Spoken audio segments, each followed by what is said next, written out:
Hello everyone, and thank you for joining me. My name is Michael Vass of MV Consulting Incorporated, and I had the opportunity today to speak with Jason Stokes. Those of you in New York State will recall him. He's running for the 126th State Assembly seat. Is that correct? Yep. All right. And just going to take a moment to speak with him here. He's been very gracious to break up his day. He was just off working just a little while ago, but I got him to come by to my offices and speak with me directly here, so let's take advantage of this as best we can. Jason, thank you for coming on by. Thanks for having me. Oh, yeah. And I'm glad that, I see I had to pull you out of your office so you're a little bit more relaxed. But that's fine. I like that. It's you're every man. And I know that anyone who's looked at your website will catch that very quickly. Just to go over a couple of things very quickly about you, your background a little bit. You're young. You're 34 years old. Yeah. You're a father and a husband with one or two kids? Two. Two kids. And I met your daughter recently. Jason was with me at a recent Tea Party rally where we were speakers to a crowd of some 200 people on Saturday. And I know that the thing that's interesting to me, and I think a lot of the viewers will find interesting as well, is that even though you've been 34 years on this planet, you've spent 20 years in service to the public. You've been in the Army Reserve, the National Guard, and a firefighter, all of those collectively for something, that's 20 years now, is that correct? Close to. About half of my life. Yeah. But yeah, it does work out to actually a little bit more. Well, let me ask you, tell us a little bit about you. I mean, those are interesting bullet points, but just tell me, who are you? I'm just a regular guy.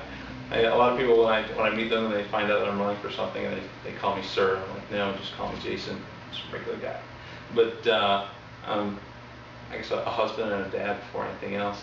And I got to say that anything that I am about, I try to include God in that, and I'm big on that. But yeah, I'm an MCAT firefighter. I guess my office is me working out of my house when I'm trying to get myself known or run my campaign. Prior military service, still National Guard, just a regular guy that wants to try and make things better and is very dissatisfied with the way things are. And I've been waiting for somebody to come along who's actually going to try to make solutions happen, but they're just not coming. So I'm stepping up in it. Okay, I can understand that. Let me ask you something about the family. As a family man, you've been married for how long? 13 years. 13 years? Yeah. Wow. Yeah, as of July. That's something. High school sweetheart? Actually, we met at BCC. This was before I went active duty. So, yeah, time is flying. Oh, time always does fly. It's amazing. You're a teen and then suddenly you're almost 50. Yeah, I know how it feels. So. Does your family, the fact that you are a father, the fact that you have served the nation directly as in service full-time and now in reserve, does that influence the perspective that you put into what you're looking to do in government service? Very much.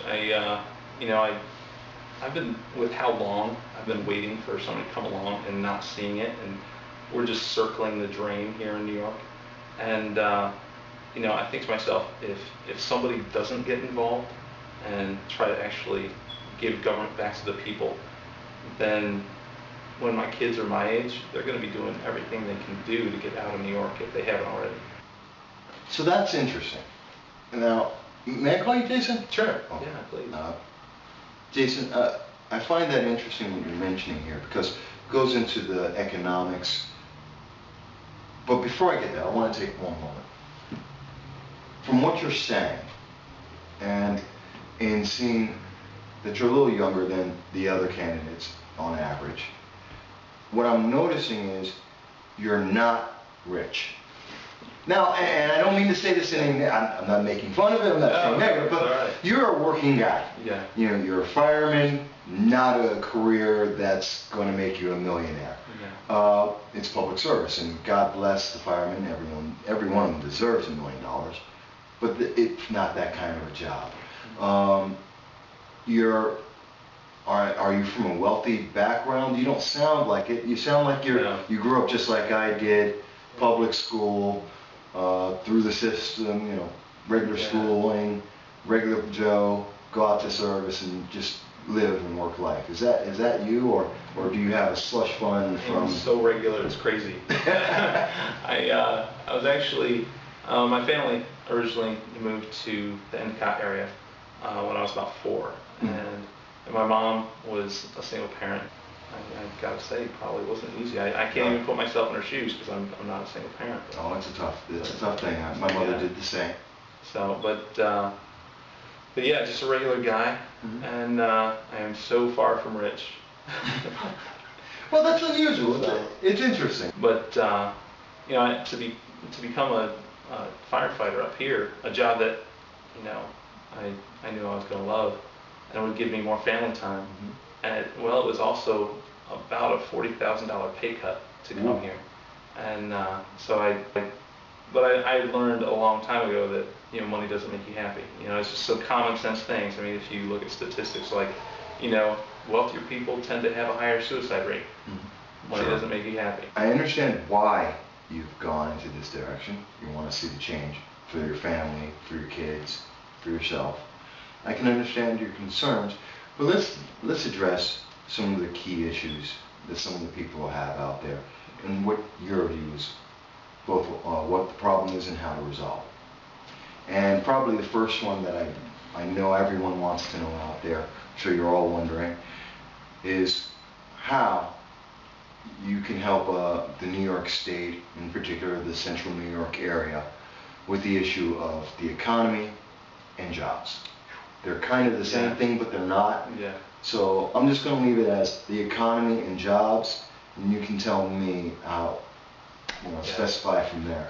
Well, my solutions that I have, they are so common sense that, and just about anything that's on my website is just common sense. What is that? It's my name, jasonstokes.org. Okay. So jasonstokes.org. And Org or com? Yeah, .com was taken. There's a baseball player, I think, that has that one. Okay. So if you're getting the baseball player, you went to the wrong one. Yeah. .org. Okay. Yeah. But yeah, I think that, well, the tact that I'm going to be using is unlike anything that any career politician wants me to use. I'm not going to be swapping votes with anybody.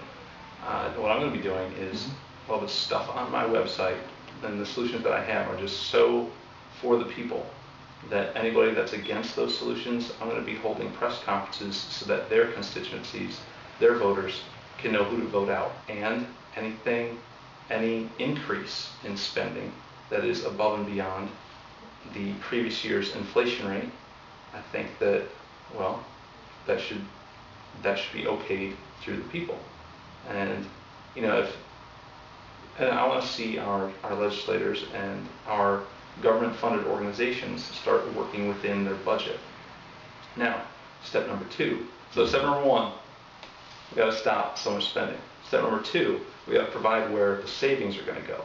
Because I'm about to tell you how to save billions of dollars. Oh, wait, that billions of dollars? Yeah, that's I'm saying. But, I don't. No one in Albany knows how to do that. You know, common sense goes a long way.